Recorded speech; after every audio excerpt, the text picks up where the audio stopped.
From a perspective from the real economy and a leader of business in developing economies and emerging markets, this is what I know could be beyond developing economies and emerging markets.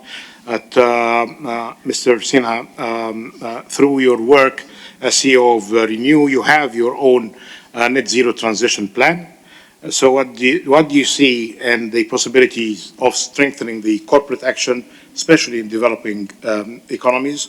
Can talk about your home country or perhaps the country that you do business in or with.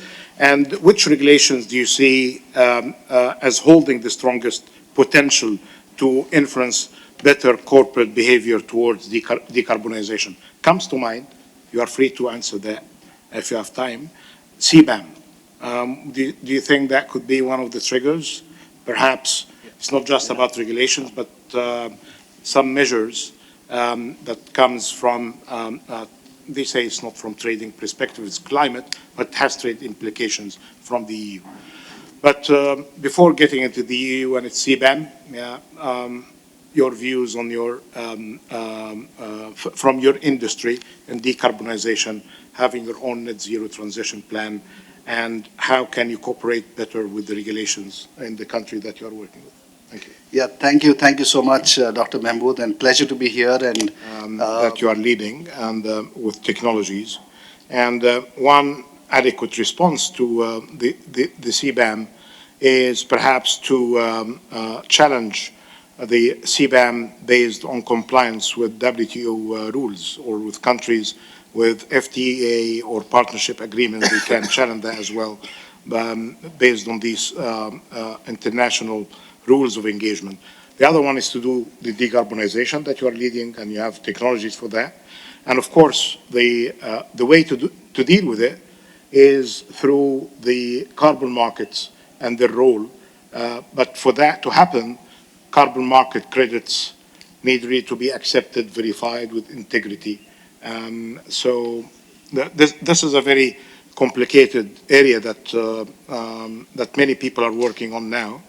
And then with that, many of you raised the issue of voluntary versus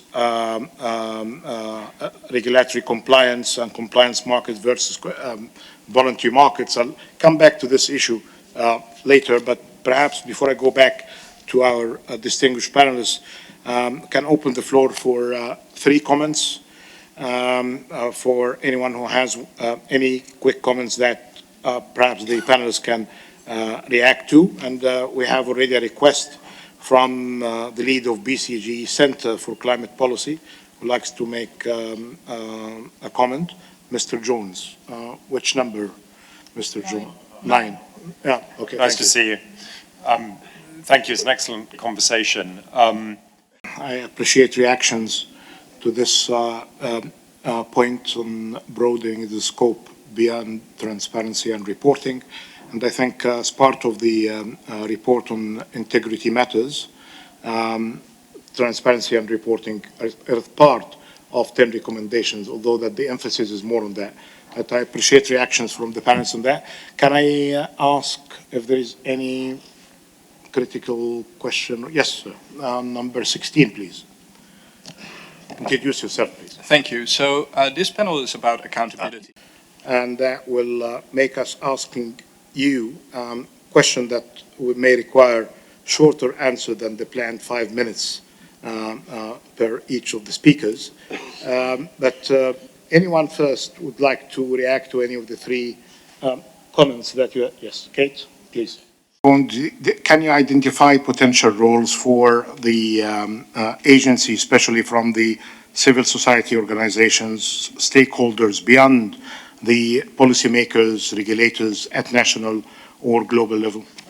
And, and you are captive audience here, so be patient with me. Or better, I can just do the closest and the well-deserved closing remark, which is thank you all for being here.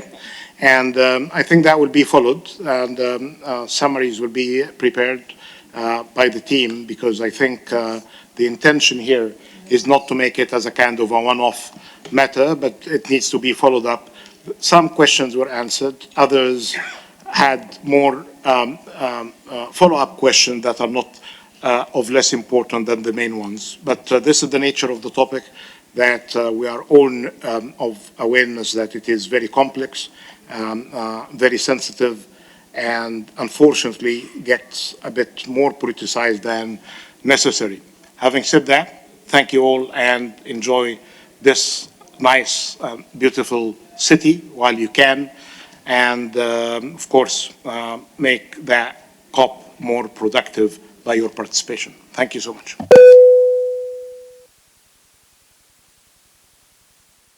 Transparent and measurable ambitions, and the creation of conducive environments for all industries in all regions. The Net Zero Transition Charter and the Oil and Gas Decarbonization Charter have both been created with these objectives firmly in mind. These initiatives are voluntary, but they have been launched with the goal of encouraging businesses to take bolder action on climate and to commit to greater transparency in their net zero emissions pledges.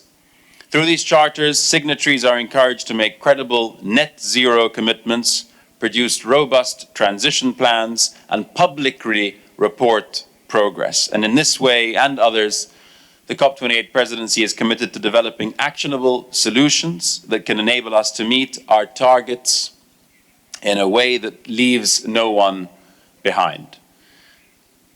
In what has become a recurring theme throughout COP28, this must be, of course, a collective effort, and failure is not an option. Based on our discussions so far, I'm confident that momentum is building.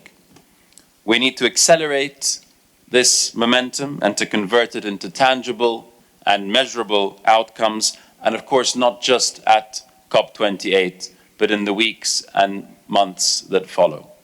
So thank you all for your participation in this session, and I look forward to this evening's discussion. Thank you. Right. Thank you so much, Mr. Ghaffar, for this excellent introduction of this important discussion that we are about to have.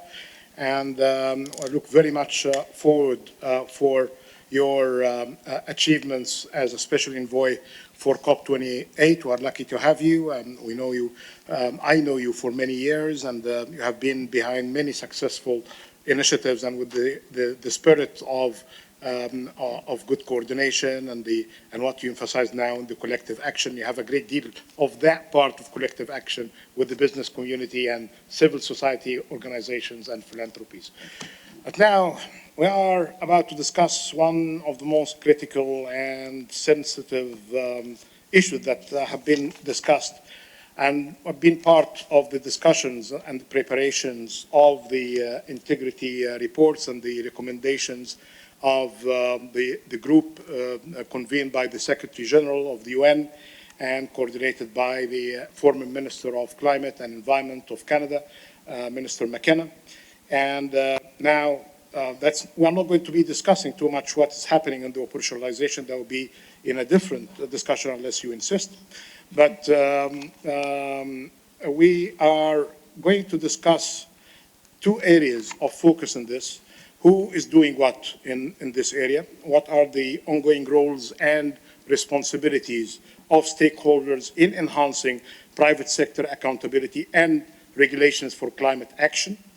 And the second part, on the what question, how do you recognize the limits of voluntary actions and create a pivot from voluntary action to regulations which are informed by the best in-class credible initiatives? Yeah, nice notes here. So let me just try to get something out of this, because we are not after some well-prepared notes. We have the best experts in their fields, from academia, business leaders, leaders of thought, from think tanks and standard setters.